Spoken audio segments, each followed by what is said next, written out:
নমস্কার বন্ধুরা, শুভ দুপুরবেলা এখন আমি ভাতের থালা সাজিয়ে নিয়েছি। দেখো, এটা আমার বাবুর দ্বারে সাজিয়েছি। সাজানোটা কেমন হয়েছে অবশ্যই কমেন্টে জানাবি। এখানে বাটা মাছের ঝাল ছিল, বাটা মাছের ঝাল নিয়েছি। এখানে পোনা মাছের ঝোল, আলু কচুরমুখী দিয়ে, মানে চারা পোনা মাছের ঝোল।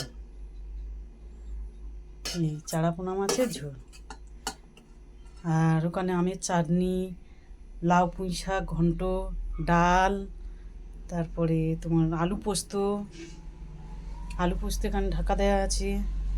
সব কিছু নিয়ে এই কুঁদরি ভাজা, সব কিছু থালাটা সাজিয়েছি রেডি করে নিয়ে। কেমন লাগছে অবশ্যই কমেন্টেই জানাবে।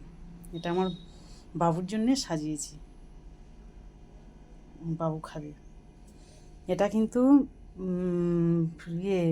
বাটা মাছের সর্ষে পোস্ত দিয়ে ঝাল করেছি। এখানে আছে চারা পোনা মাছের ঝোল, একদম গোটা গোটা রেখেছি। চারা পোনা মাছের ঝোল বড় বড় আছে কিন্তু পোনা মাছগুলো তোমার হচ্ছে কি 500 মাছ 6টা হয়েছে। 500 পোনা মাছ হয়েছে 6টা। আর বাটা মাছ সাইজটা ছোট বলে বাটা মাছ তোমার 500 নিচি হয়েছে 8টা। বাটা মাছটা 508, মানে 500 মাছ নিয়েছি, মানে একটা একটা করে 8 পিস হয়েছে, গোটা গোটা রেখেছি। আর চারা পোনাটা একটু বড় বলে ওইটা হয়েছে তোমার 6 পিস।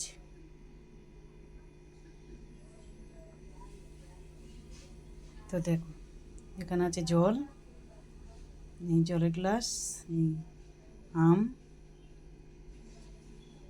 এখানে আছে। তো প্রথম থেকে শুরু করে দেখায়, এটা আছে কুঁদরি ভাজা, এখানে আছে আলু পোস্ত, এখানে আছে ডাল, মুসুরির ডাল পাতলা করে, এখানে আছে ওই কুমড়ো পুঁই শাক দিয়ে একটা তরকারি, এখানে আছে পোনা মাছের ঝোল আলু দিয়ে কচুরমুখী দিয়ে ঝোল, এখানে আছে ওই বাটা মাছের সর্ষে পোস্ত দিয়ে, আর এখানে আছে আমের চাটনি, এখানে আছে হচ্ছে গিয়ে আম, আর এখানে আছে জল।